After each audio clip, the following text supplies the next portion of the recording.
Assalamualaikum warahmatullahi wabarakatuh. Halo, apa kabar semuanya? Kita ketemu lagi di pembelajaran PPKN kelas 10.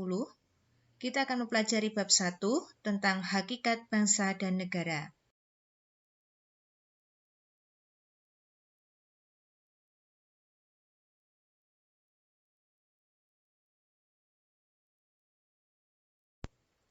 Materi yang pertama berkaitan dengan pengertian bangsa.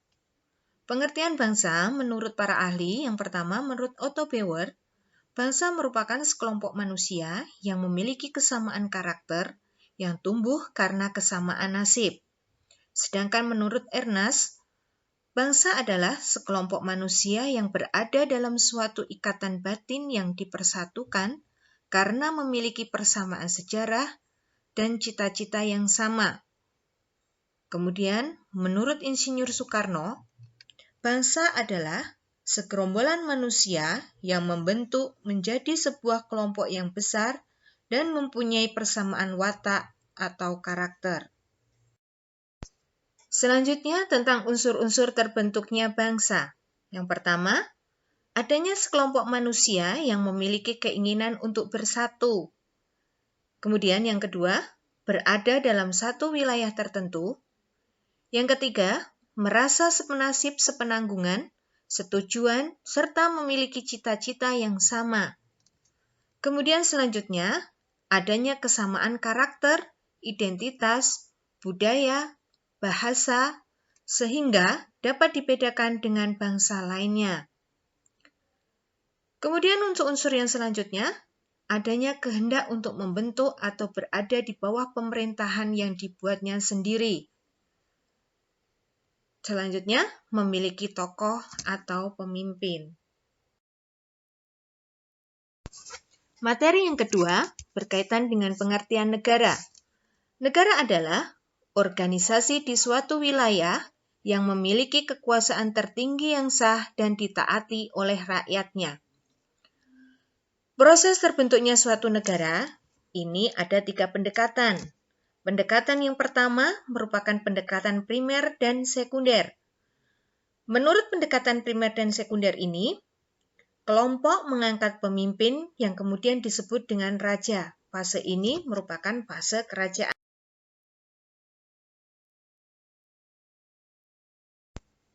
Pendekatan yang kedua merupakan pendekatan teoritis.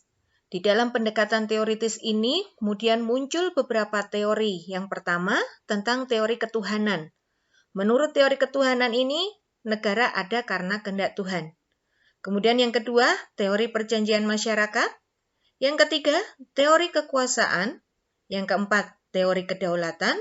Dan yang kelima, teori hukum alam.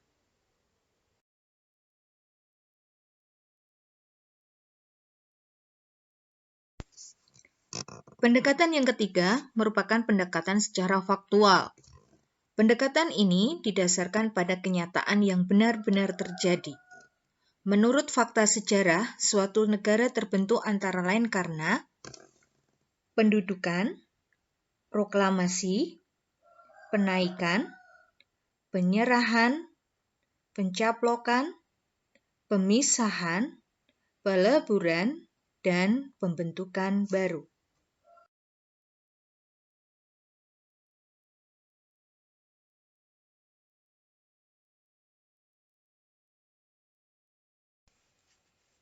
Materi selanjutnya tentang fungsi negara dan sifat hakikat negara.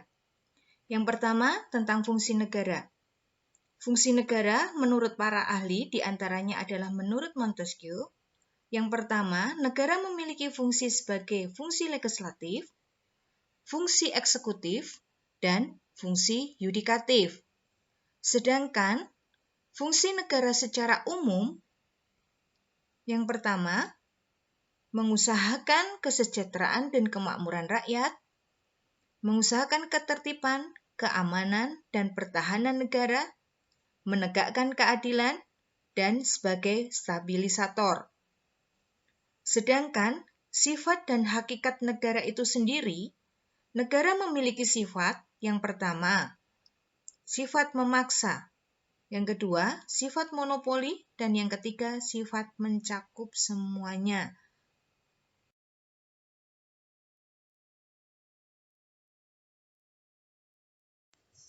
Materi selanjutnya tentang unsur-unsur terbentuknya negara. Unsur-unsur terbentuknya negara ini ada dua. Yang pertama, unsur konstitutif yang bersifat mutlak harus ada, yang terdiri dari rakyat, wilayah, dan pemerintah yang berdaulat. Sedangkan unsur yang kedua, unsur deklaratif atau pengakuan, ini terdiri dari pengakuan secara de facto dan pengakuan secara de jure.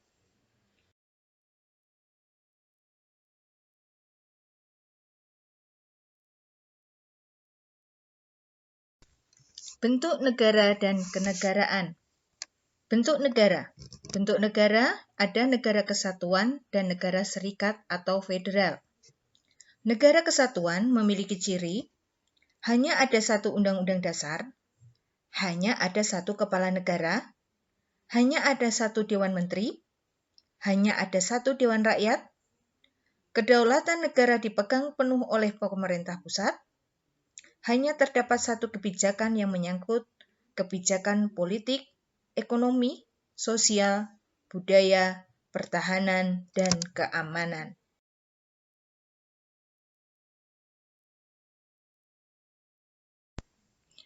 Bentuk negara yang kedua adalah negara berserikat atau federal. Negara serikat atau federal ini bentuk negara yang merupakan gabungan dari beberapa negara bagian, yang pada awalnya negara bagian tersebut adalah negara yang merdeka dan berdaulat. Negara serikat ini memiliki ciri-ciri. Yang pertama, kepala negara dipilih oleh rakyat dan bertanggung jawab kepada rakyat. Yang kedua, negara bagian tetap memiliki kekuasaan asli meskipun status negara bagian tidak berdaulat. Yang ketiga, tiap-tiap negara bagian memiliki kewenangan untuk membuat undang-undang dasar sendiri selama tidak bertentangan dengan pemerintah pusat. Yang keempat, kepala negara mempunyai hak veto.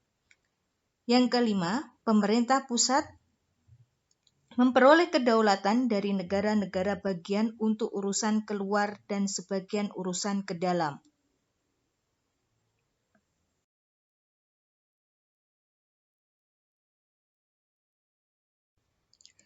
Selanjutnya tentang bentuk kenegaraan. Bentuk kenegaraan ini ada koloni, mandat, protektorat, perwalian, uni, dan dominion. Demikian materi kita hari ini tentang hakikat bangsa dan negara. Kita ketemu lagi di materi selanjutnya. Jangan lupa like, komen, dan subscribe. Assalamualaikum warahmatullahi wabarakatuh.